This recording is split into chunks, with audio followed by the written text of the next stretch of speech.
We good? That's there. Right on. Okay, well, this is our first episode of this new podcast that we're working on, right? Conversations from the Underground. Um, Basically, the way we're going to try to start this out, we're going to have a little unique approach. The goal is to begin with a 5-minute conversation. We're going to hit a little timer here, and we'll just start having a conversation. And once that timer uh, is over, we'll try to pick a topic fairly quickly that we're going to discuss for the rest of the 55 minutes, right? And so we don't know what we're going to talk about yet. Now we're just going to strike up a conversation and see where it goes. So I guess I'll hit play here, and then we'll just start talking, man. What you been up to? I'm trying to finish up my first round of exams. Grading is, I think, probably harder nowadays because students have different expectations for grades. Back in the day when you were to complete an exam, it could be up to 2 weeks to get the grades back because everything was written. Yeah. That's how old we are. Now with multiple choice, with online learning, with this digital age, immediate results are expected. And in that expectations, or with that expectation, I think it's valuable because it allows the student to like adjust quicker before things get too late. But I also feel like maybe those assessments are not as in depth, which is why I kind of hesitated from going in that direction. But I think also a lot of that is because my outlook on multiple choice is not in depth. It can be. I've seen it. Do you use I've seen multiple choice? difficult. Say again? Do you use multiple choice at all on your No. exams? Yeah, no. No. Obviously, with online classes, probably you do, right? Right. We have no choice. Have to, right? But I'm the same way. I don't do that multiple choice. But so what you're thinking is that in this day and age where a lot of people do multiple choice, students are already getting at you like, are my grades back yet? Do you feel like some Yes. pressure from them? Yes. And how long has it been since they took that first OTE, or I mean that first exam? If I can get the exams back to them within a week, that's great. That's Yeah. amazing. Oh, It's usually about a week and a half to 2 weeks. Yeah. And so how long has it been so far? A week and a half. And Yeah. that's me putting pressure on myself to get it done because I have my own standards by which I try to operate under, of course, nobody's breathing down my neck. Yeah. About, when's the first email or thing you got from a student asking about your grade after they took the test? Right after they got done taking the test, they ask. The next class period, they asked. And then after a week, they have asked. Every class period, they're asking. Yeah. I know for me personally, a week and a half, that upholds my value of proper grading. I don't want to rush through it because then you're giving back, cheap feedback, or you're not adequately looking over the situation. With multiple choice, things are easy. Now, I'm not dogging multiple choice. You do a lot of the work on the front end. Crafting multiple choice questions are difficult, especially if you want. Students hate my multiple choice because I'll go ahead and say I will dog a little bit on multiple choice for history because I call it multiple guess. It's like, well, I'm going to give you a question where the answer is right in front of your face. It is. In life, oftentimes answers don't appear in front of you to choose from. Sometimes you got to make them up on the go. You got to pull them from your head.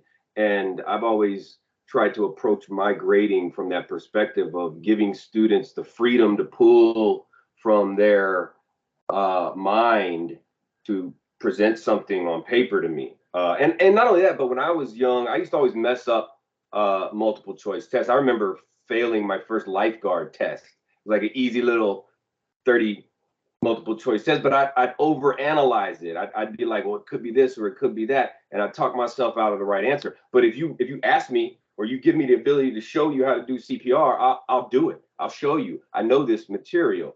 And so that's another reason why I always was like, you got to write an essay for me. You got to, because it gives you the freedom, but you got to pull this information and Right. you know.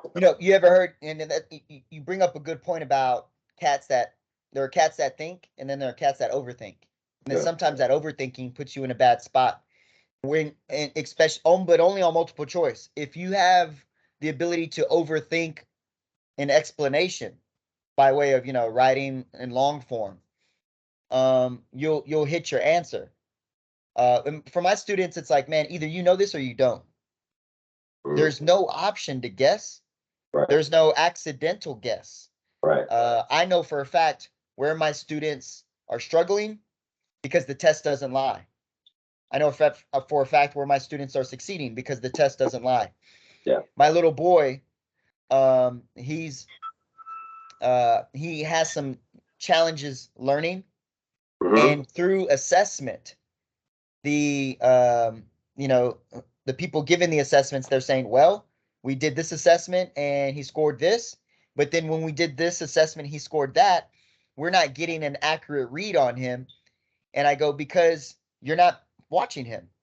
You're simply looking at the numbers. Right. You're looking at numbers and thinking that you understand the game. This is the problem that we see in football or in baseball. Like, you're focusing on the analytics. The analytics tell you we need to do this. Yo, are you watching the game? The game will tell you, the momentum says don't do that. Kick the extra point and get back on the field. No, the analytics told you to go for 2. Now you're down by 1 and you just lost the game. Yeah. There's a bit, and I'm not disrespecting the data. We'll see this in higher ed a lot. Well, let's focus on the data. The data tells us this. The data tells us that. Yo, I can manipulate the data to tell you what I want it to be. When you are a boot on the ground, you don't need the data. The data is right in front of you. Being a boot on the ground implies that, like, I know what I see here. We can find a solution. The people who use data are the people that are not in the situation. So they have to rely on information that they're not, privy to. If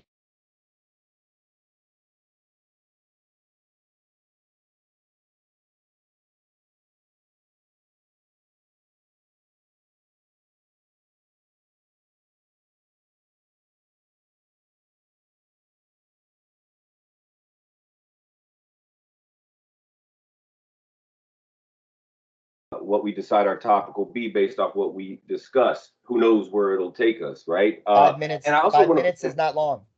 5 minutes is not long, especially with us. It goes by real quick. But I also want to point out that we're going to just work together. If I suggest or have an idea based off of our conversation there, and you want to combat that idea, you got a better idea, let's work together to get it. We ain't always going to go with the person who says the idea first, or you could add to it. It doesn't really matter.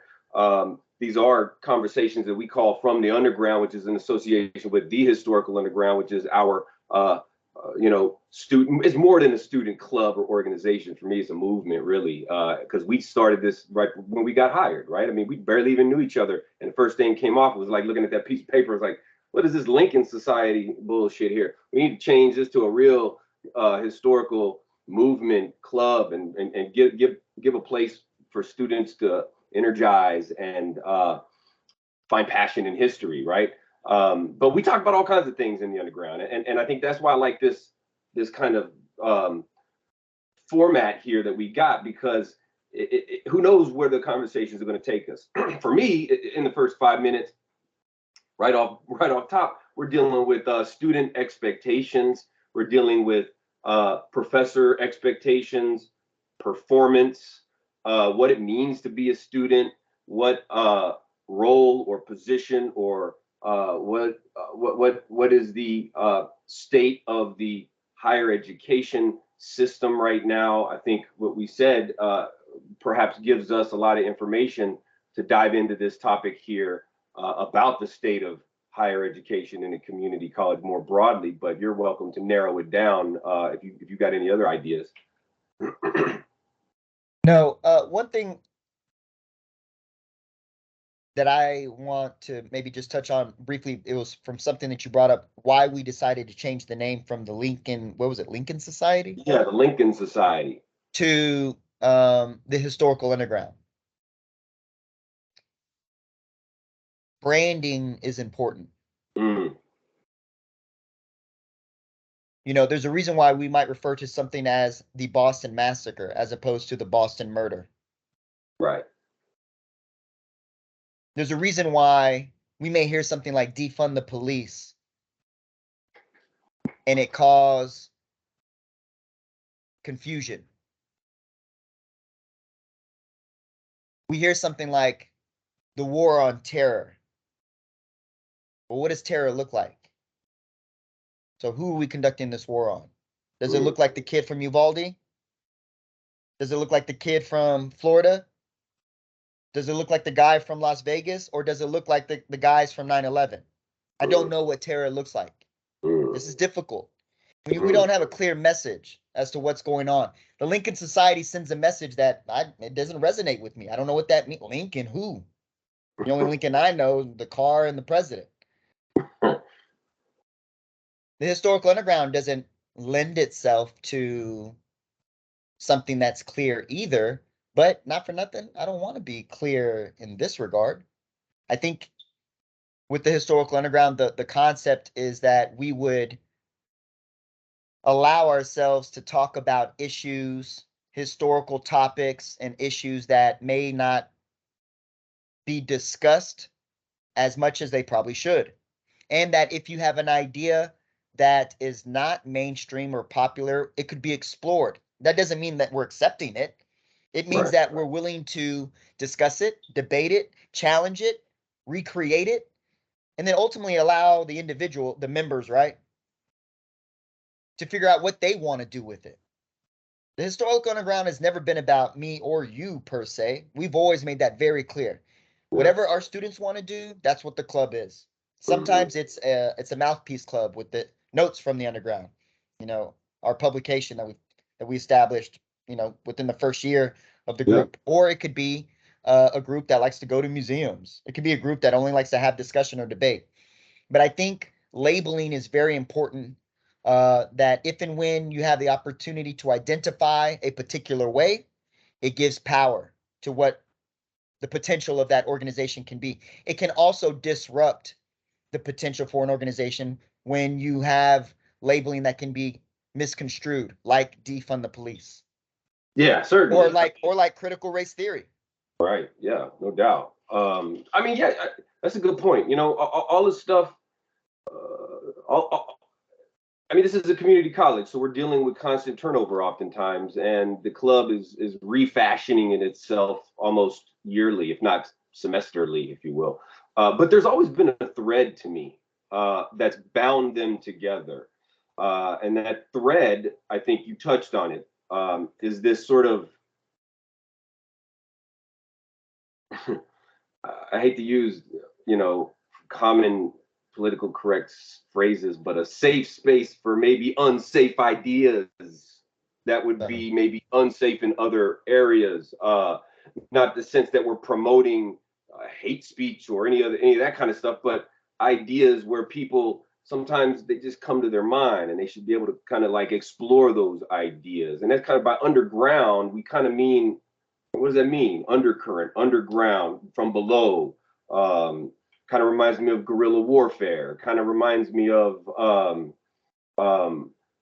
behind the scenes. When we used to have notes from underground, we used to not even have our name on there when we were writing them articles, if you remember. But people want their name. I feel like it's good for students to get that recognition for the publications while we changed it. But nevertheless, there's still this sort of like undercurrent where we're exploring controversial ideas, but we're also trying to figure out ways in which we can get students to look at things differently. I'm constantly telling my students it's so important that you engage in dialogue with people who disagree with you, that you come to the table and have a conversation with people who are drastically different from you, because you learn so much perspective when you look at things from different angles, right? And I feel like this current that's been a part of what we do is why I think it's more than just a club. It's more than just you and me, of course, but we're also very much a part of it. it's maybe not as much more than our students and it is more than us, but it is more than our students as well, in a sense that it's this movement, right? And that's why I like this podcast as well, that kind of goes beyond the club.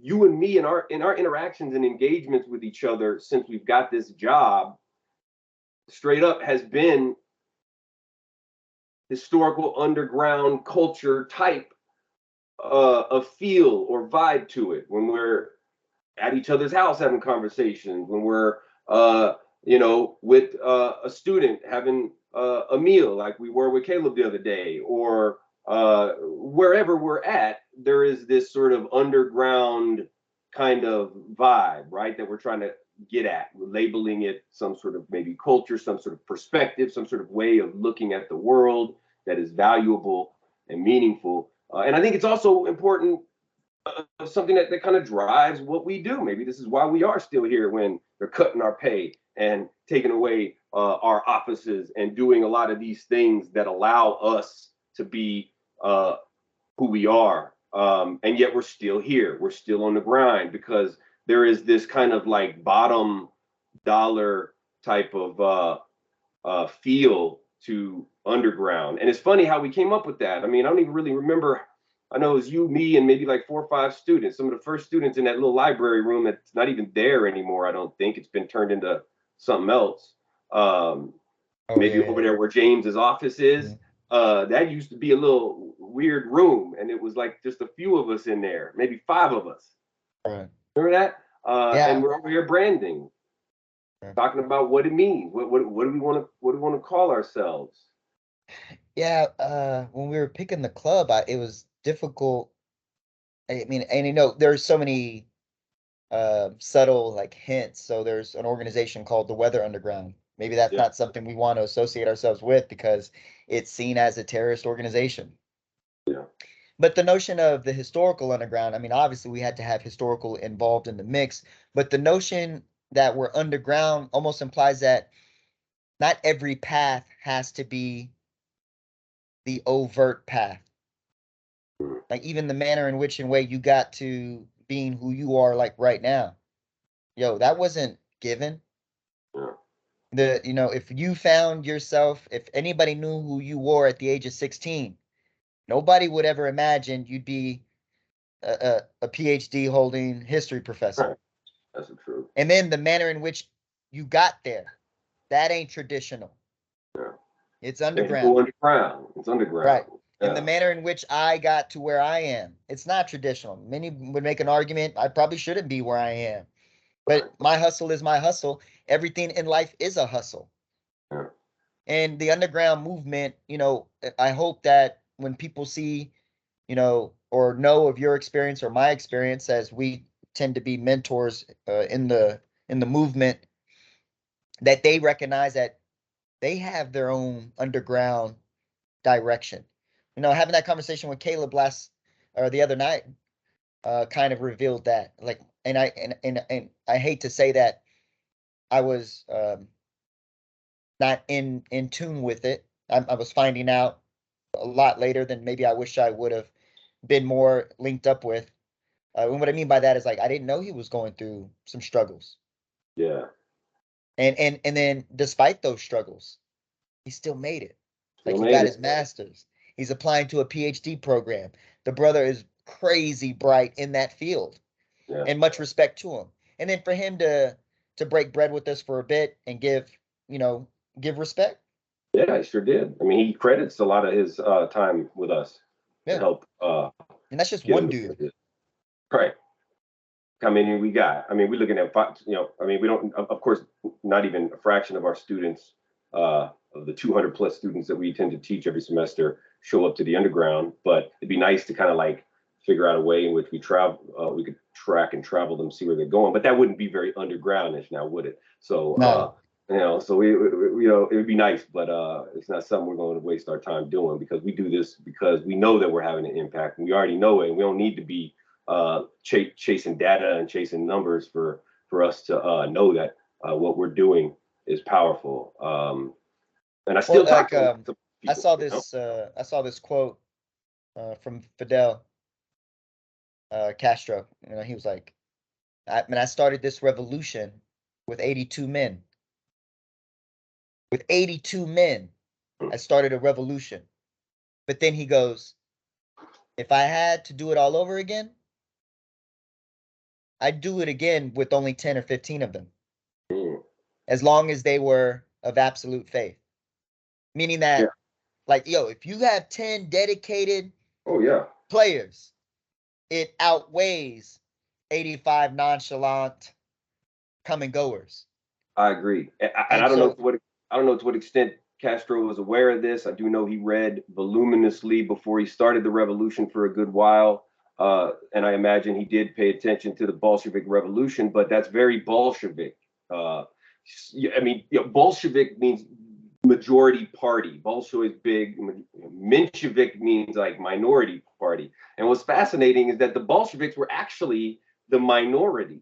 But they talk about branding. They were able to manipulate the situation to make them look larger than they really were. How were they able to do that? They had a small cadre of well dedicated people on the grind. And Lenin used to always say that I'll take a few really dedicated revolutionaries much quicker than I would a bunch of half-assed revolutionaries because you can help develop powerful movements in that way, right?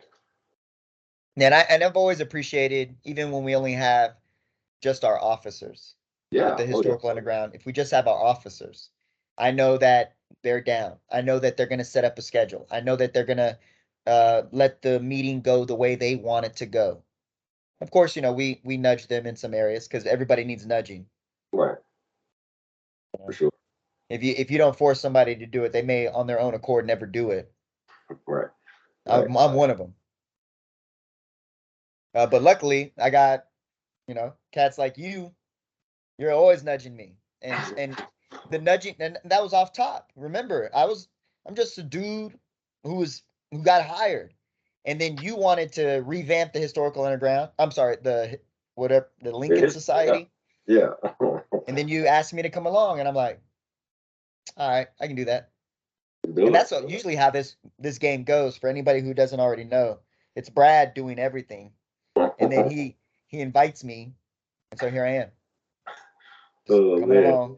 I got a problem sometimes, man. I do a little too much. I get myself into too many things, but I got that philosophy where, you know, I'm trying to reach for the stars, and if I land on the moon, then I guess I'm all right. You know what I mean?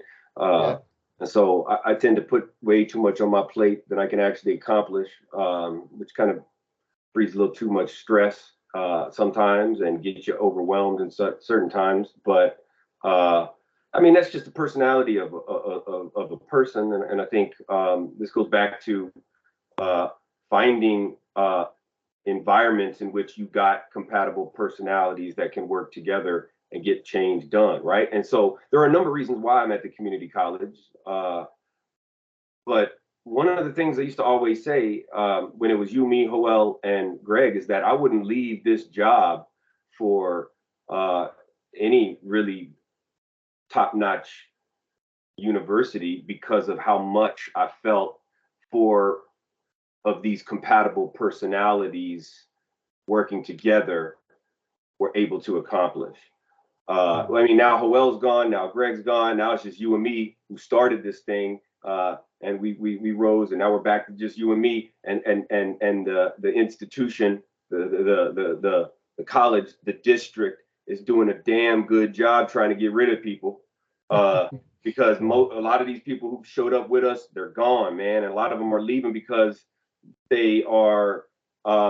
It seems like uh, in a time where uh, it's, jobs are being very difficult, they're making it a lot more difficult for some reason. I don't know. It's hard. Well, and I want to let's make this very clear. So we're talking about our colleagues, you know, Greg Yeah. Kosk, PhD Greg Kosk, uh, Juris Doctorate, Joel Tovanche.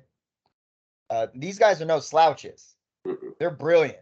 Yeah. They're bad dudes. And us combined, man, I swear, like it was so cool because we had you coming in with your angle. and your leadership, that's really what it was. Again, I think that gets lost on people, and I'm going to talk on this for a second, where you get us involved in a lot of stuff. Then we have a pit bull in Dr. Koss, Greg, Yeah. because you can't tell that brother nothing. He's the biggest, smallest man in the world. For Then you real. have a dude coming in from the legal angle, who isn't going to kowtow to either the liberal or conservative side. That brother is who he is, always. He's always Hoel, and I love that. Yeah. And then I'm here for moral support. Now, what's dope about that is that it's never 100% of one thing, it's 1% of 100 things. Mm, mm. It's never just one of us. Yeah. It was us working in concert. Yo, we don't need 4 Kobe's. Right. We don't need 4 quarterbacks. We need a quarterback, we need a running back, we need a receiver, we need blockers, we need cats that can play their position. And if you're leading, I'm following. If Greg's leading, I'll follow. If I lead, y'all follow. We all play our position, and it worked out. It was a very I'm very fortunate that my academic career has only been y'all. We can say that, well, that's all you know, so that's all you like. And I've seen other people complain about their jobs. Greg left, and let's be honest, and I'll say it, I don't care. It's not like I don't think he was in the best standing I don't think he had the most favorable outlook at TCC. I don't think Hoel had the most favorable outlook at TCC. But that's them, and I understand their quarrels. I look at TCC and I understand what they do and why they do it. Yet at the same time, I tend to try to fly under the radar because I know that at the end of the day, the students I'm trying to reach are here. Yeah, I think that's so key right there, man. And that's why they can't get, no matter how bad it gets, that's why I don't entertain wanting to leave because of that, right? I just adapt to the obstacles that get thrown in our way because of what you just described, man. That sort of feeling that you can evoke in a student, the infectious nature by which we can pull these students in to seeing the world and seeing a discipline in ways that they haven't really been exposed to. I mean, in the PhD program and master's program, it was all great, but you're around people who are in the game. They know the game. They're already been inspired or convinced or whatever you want to call it. Maybe it happened when they were young. Maybe something happened somewhere, but you're engaging with people who already got that. And so you don't get to see that aura and emanate from the start and from the jump. And this community college, I like it because you get that way more than you do at the university level oftentimes.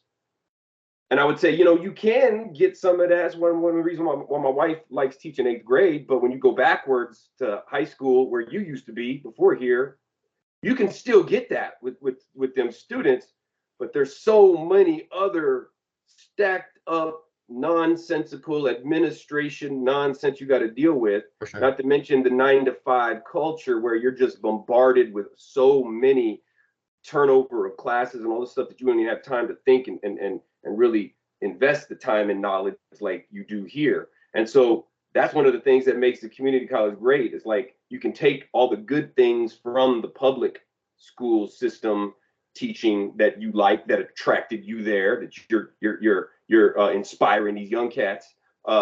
Maybe like others maybe inspired you when you were at Sam Houston or whatever. You're still able to do that. But here in the community college, you still can have that, but you don't have as many problems associated with the non-teaching or reaching student aspect of your job.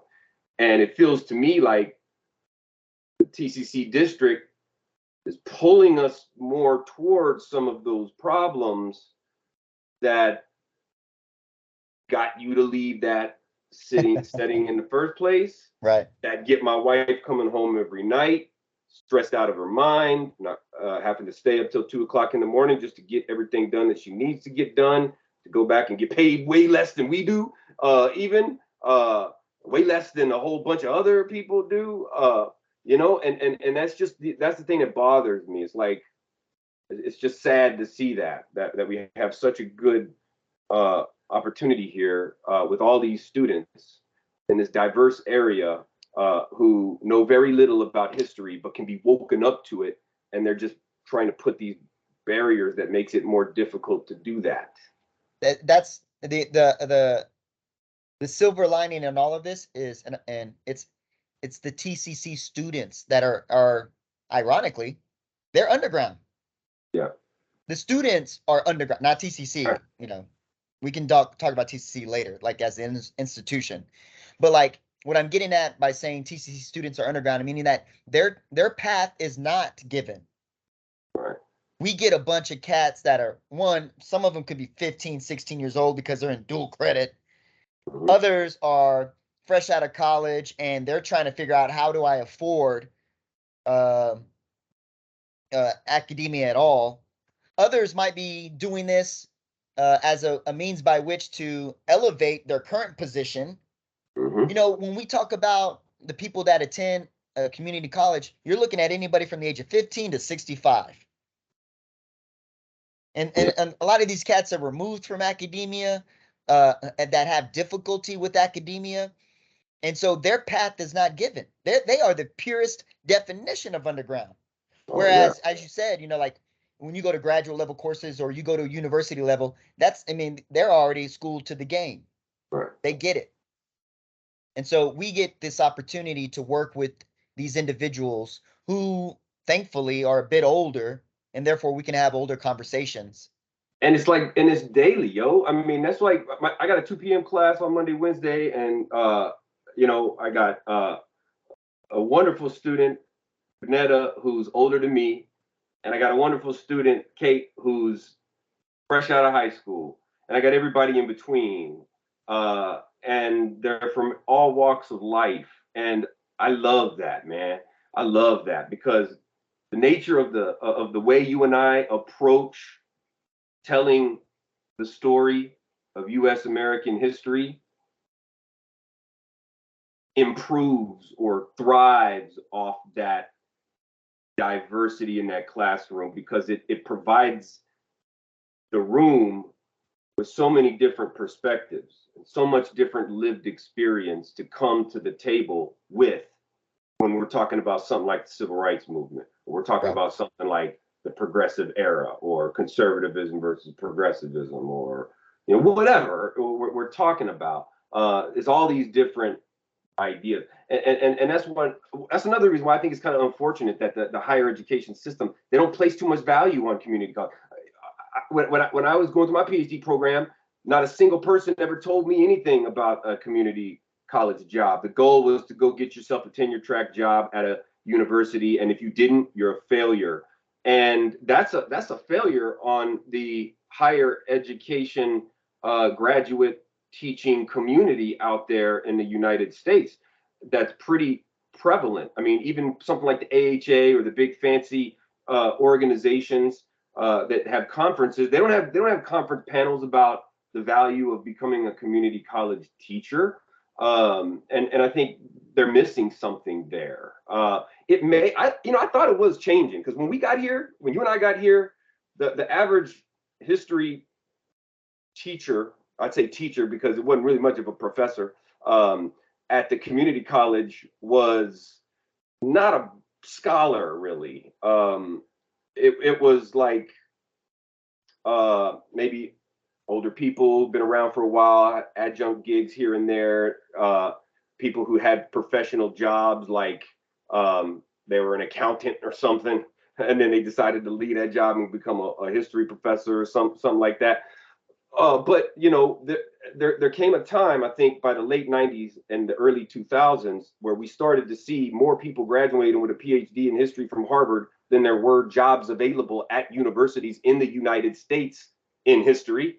What happened was more people started getting PhDs, more academics started getting PhDs, and they start not being able to get jobs at university. And some of them started to look around and say, well, look, maybe check these jobs out. Some of them took these lower jobs just because they couldn't find anything else, and they took them with a bad attitude maybe, and they didn't see the value in it. Others of them, like myself, who got into the PhD program, not because I thought I was going to get a job. Hell, I was told, you ain't going to get a job, man. It's hard. And I was like, I don't care. I'm here to learn, man. That's what I'm here. You know what I mean? I'll stay underground and I'll do what I got to do to survive, but I'm here to learn. This is my passion. This is what I want. And I often tell my students, you remember that old movie, What Dreams May Come, or something like that, with Kevin Costner, where he built that. He's like, if you build it, they will come. Well, that's Field of Dreams, but yeah. Field of Dreams, yeah. But not only just if you build it and you really truly believe it and you work passionate towards it, then maybe it'll come. And so that's kind of what happened. Like, I was too busy searching for knowledge, and in the search, the opportunity presented itself to get this job. When it did, I took advantage of it. I was still in the game, still doing my PhD. And I was, let me just check it out here. I don't have a job. This is a job. Let's do it. I'm halfway done with my PhD. I can resign from my GTA where I have to grade 300 papers anyway. I'll come here where I have to grade less, have to teach more, but I like teaching more. I'm in charge of the students instead of just being on the grading. I'll still do my PhD work. And in the process, I'm in the PhD world half the day, listening to everybody desperate, trying to still go get a tenure track job. And the other half of the day, I'm over here in the underground world and I'm loving it. And so it's like, I was able to see the value of what we do here in the middle of that PhD that led me to say, man, I'll stick around with this job. I applied to one or two different, like applied somewhere in Colorado and Toronto or whatever, just to see what happened. But I mean, like I said, man, I love the community. I think people don't realize that when you can find like-minded people, and you can go to work with those like-minded people, you can accomplish a lot more. And that's more important to me than the status of the institution, right? At the end of the day, you'll see many so-called famous professors, people that we look up to, people whose articles we read. Those guys are jumping ship left and right. Because at the end of the day, for them, it's who's going to pay me to publish this, who's going to pay me to speak for that. At the end of the day, value is where you place it. We've obviously placed it in the relationships that we've developed.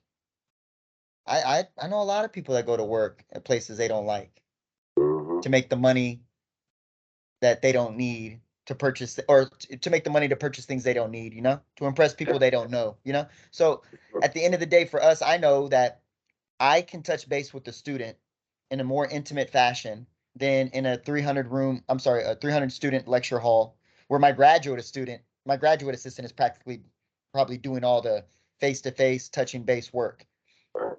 It's a different world at that level, at our level, for sure.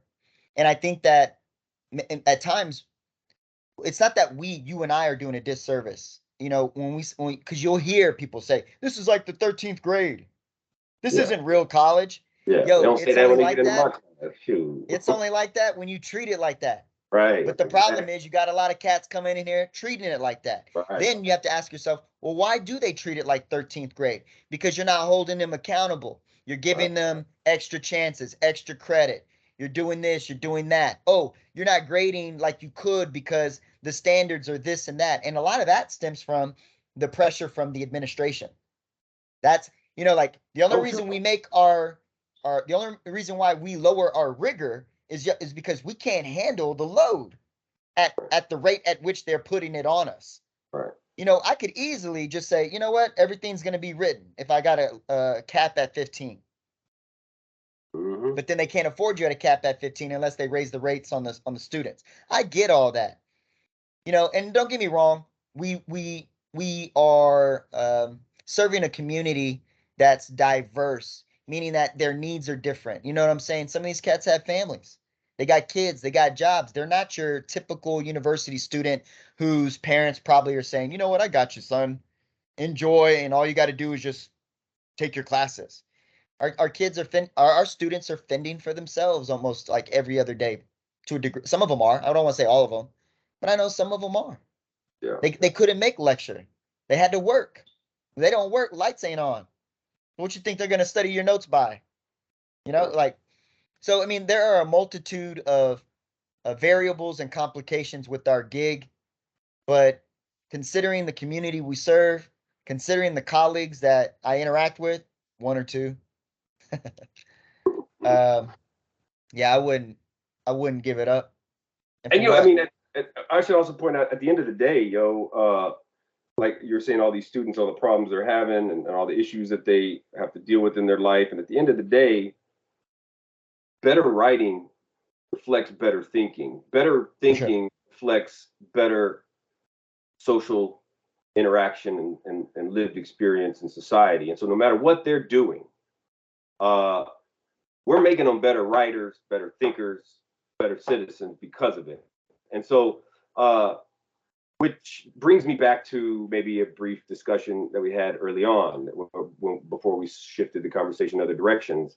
And it also kind of hit me when you said something here. What was the quote? Something about placing value, where value is where you place it, right? Right. This, and then the discussion about making our students right brings me back to this idea of why is it that students seem to be putting less emphasis on valuing writing skills uh, in our classes. I know they're very worried about having to write, because you mentioned them having to write your grading grades. Right now I'm grading my OTEs.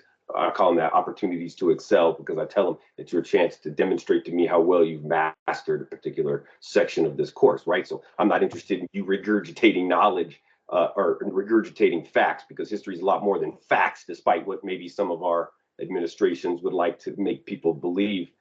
We can't just teach them the facts. That's not history. History is a combination of subjectivity and objectivity. So I try to tell these students, you got to write, you got to express. Why do you think it is that students are upset more? When is my grade there yet? They're so urgent on trying to get their grade, or they express fear or anxiety when you have to tell them to write something. They're worried and they're concerned that it's not multiple choice. What is it about this shift, or has it always been that way for you, or do you notice that there's more of a kind of trend amongst students to be worried about these types of things? No, it's so every generation has their problems. Yeah.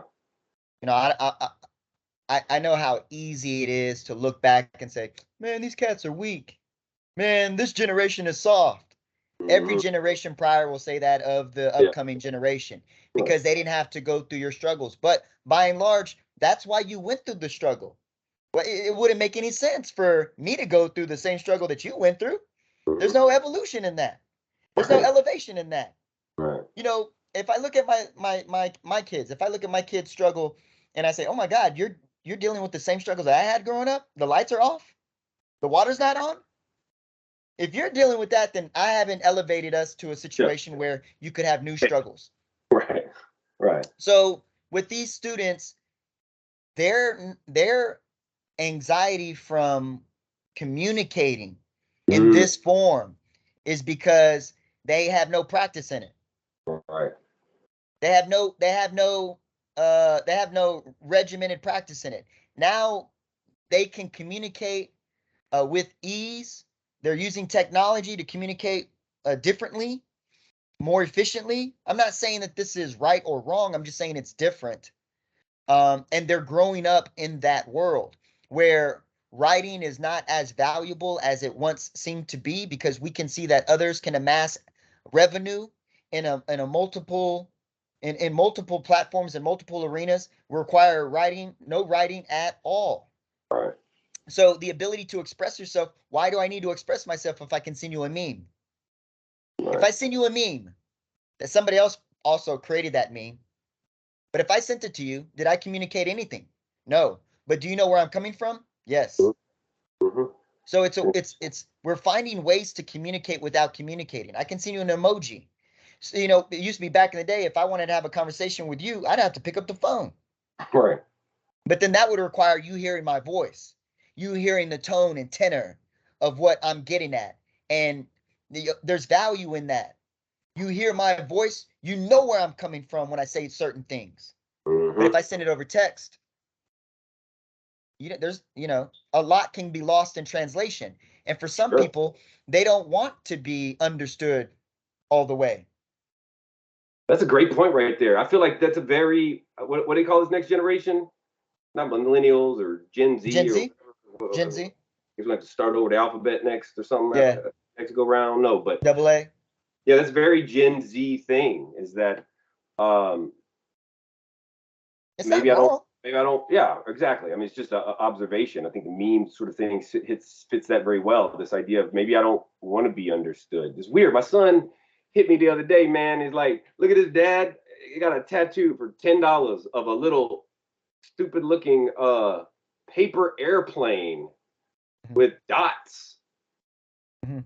What on earth does that mean, son? Oh, I don't know. Like, uh, I come from the cloth of CeeLo Green when he says, "What I believeth in, I engrave within my skin." Like, my son picked up that tattoo kind of identity from me, but my tattoos have deep meaning, and I'm like, this is just some random ass little weird thing. I ain't never even seen you make a paper airplane in your life, son. But you got one tatted right here. Why? Couldn't really explain a meaning in a way. And that sort of reminded me of what you said about this generation kind of maybe not being as interested as being understood in some ways. They don't Not want, no, when it comes because, to identity, though, right? Because identity, I think, is a little bit different. It's very much uh, well, the issue innocent. at hand is like, if I have to explain something to you, that Yeah. means that I must have knowledge of something. And Mm, if I have to explain to you something, I might expose the fact that what? I don't have that knowledge. mm, Yo, a lot of cats don't want to explain anything because they don't really have what is necessary to explain. mm, So they'll just leave it up there, and it exposes them. And cats don't want to be exposed. Cats don't want to be pushed out of a closet. Cats don't want to have to be challenged to clarify, yo, what do you mean by that? And here's another reason as to why. The more and more in which we explain or expose ourselves, we all that implies that we're opening ourselves up to even more criticism. And this mm. generation, to no fault of their own, and I ain't mad at them, this generation has to be quite possibly the most critiqued group of people. And that does include anybody that partakes in social media. The moment you put information out there, for example, if I put a tweet out there, I expose myself for it to be ridiculed publicly. Mhm. So the possibility of public critique, I think, has conditioned many to do one of the two things. They either they either unapologetically lean into, I'm just going to continue to do whatever I want. I don't care. I don't have to express myself. Or they pull back so much so that they never talk at all. And so it's kind of like when you have a little kid that's playing baseball and he gets beamed, Mhm. and then the next time he comes to bat, he's either going to be one of these guys, the guy that's always leaning in, or he's the guy that's always leaning like, don't hit me again. And I Yeah. feel like this generation does that, where, well, me not knowing anything got me 100 likes. Yeah, people hate me, but guess what? I'm the most infamous person in the world. I'm a Candace Owens. I'm a Kanye West. I'm a Mm, Donald Trump. And I'm mm. unapologetically I'm going to lean into not knowing anything. Or I'm afraid of being criticized for not knowing anything, and I'm just going to remain silent and I'm going to be a voyeur. And then we have this notion of voyeurism in America, not only in America, but around the world, where we don't like to partake in a situation. Let me just record it with my phone. And so Yeah. I'll watch somebody be hurt. I won't help them, but I'll watch it. All right. And I think that that's another byproduct of this digital generation. And I don't know if it's their fault. I just know that they're living in it. Oh man, that's great. And one of the things I'd like to do also with this podcast experiment that we're doing, and it'll evolve over time. There'll be levels to this. Right now, it's just open for underground members. But by the last 5 minutes of our conversation, which I think we're coming up on now, before it ends, I would like to kind of uh, pick. I got a document where I have a list of historical quotes of the day that I post on my my canvas. And sort of in the same vein of how we begin our with a conversation before we pick a topic and run with it, before we end, I like to sort of pick a historical quote that maybe resonates with some of the things that we described. And I think this quote here by Clifford Geertz, who's a really interesting anthropologist, kind of resonates with a lot of things that we've been talking about. This quote of what man is may be so entangled with where he is, who he is, and what he believes that it is inseparable from them. And I think a lot of our search to explain why we see these things that we've been describing, maybe criticizing a little bit, not hating on, trying to be a little more empathetic towards, trying to understand, because it is different than me. You ain't gonna catch me with no paper airplane looking ass on my shoulder.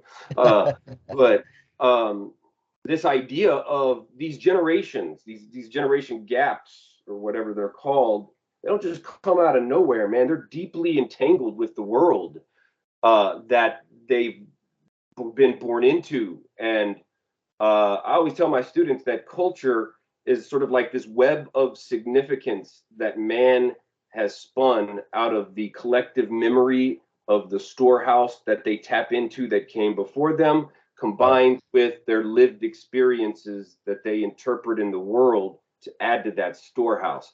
And I think that Clifford Geertz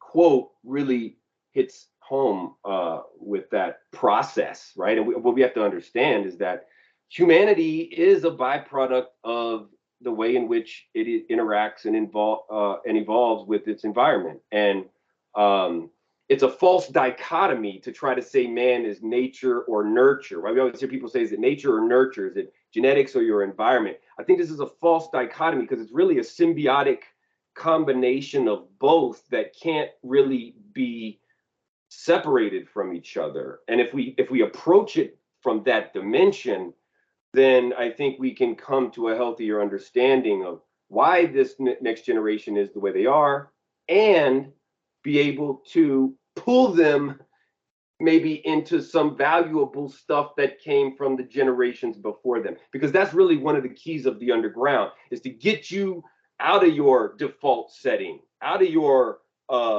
cultural lens, out of your comfort zone, and into a different sort of realm, into the underground, and face those fears and interact with those ideas and have the courage to wear a position on something on your sleeves that you may not understand or believe, but you're playing around with, to see value in different things in different dimensions. No, for sure. And again, it to circle back, the reason why we're here, the reason why we're doing this, it's because we want to make sure that if we believe in this concept, or if we co-sign that statement, that it sounds to me almost like you are a byproduct of your environment. Like we are a part of all that we encounter in this moment, and it defines kind of who we are. And if that be the case, and then we need to be right here, because there are a lot of people that are in our classrooms that need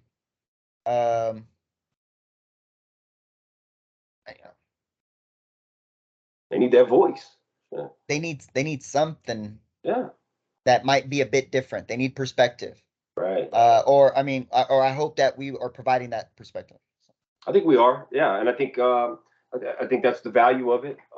Which is interesting because, when you go to the underground,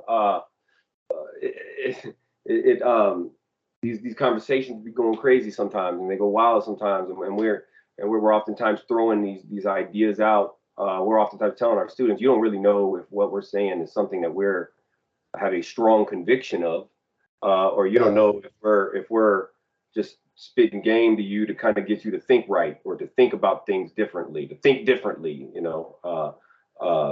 to quote the name of a wonderful Wu-Tang Clan song. To think differently, man. And one of the things about me is I could speak on something with extreme conviction that I might not actually believe in. And I think that comes from so often trying to look at angles and be open to perspectives. And I don't know, maybe, but it's an interesting point to think about anyway. And no, it is. And just to touch on that real quick, this is the danger that I think an organization like the Historical Underground tries to keep our members wary of, is that, luckily you use your talents for good, because there are a lot of cats who use their talents for evil, meaning that they can speak with great conviction on a bunch of things they don't believe in, but somehow if they're able to convince you to believe in it, now you're the follower pushing their agenda. Right. And there are a lot of individuals who make their living preying off of pushing a false narrative, something they know they don't believe in. Right. But it sells That's so tickets. True, man. That's so true. That's why I tell these students, or they sell their supplements and their vitamin bullshit, like Alex Jones going on, right? That's a great example right there. I mean, that's why I tell these students, they know Tucker's doing this for clickbait. Yeah. They know O'Reilly's doing this for clickbait. They know Alex Jones is doing that for clickbait. And then they're finding out that clickbait might find you owing $976 million or whatever they charged them. Mm-hmm. So, be mindful. Yeah, man, for real. That's why I tell these students all the time, man. It's like you never underestimate the capacity of the human mind to believe something that the societal position that mind is in wants it to believe in. Never underestimate the capacity of the mind to be believing something that belongs in that person's self-interest or has been at least construed in such a way that it is in your self-interest to believe. And I think that's what's so valuable about the underground is we can talk about things with convictions to let people. I think I mentioned that in the previous the article that I wrote in this last edition, right? When I went to that White Lives Matter, I took my son there so that he could see someone who believes in these ideas that he knows to be completely false, but they're believing it with such conviction. It was a good sort of experience for him to see people who are willing to believe the most absurd ideas and how they wear it so proudly, and they've never even really been able to break out of that cave or that mold or that mental prison, I think I called it in that article. But anyway, yeah, man, right on. Well, I guess we're done then, huh? Yeah. Nice first go round. Hopefully, we're gonna try and do this every 7 to 10 days, maybe. It won't all be on the same day, and it really, so we don't know yet, but we're still in the experimental stage. But it was fun. I enjoyed it, and look forward to the next one. All right, man. So that's all.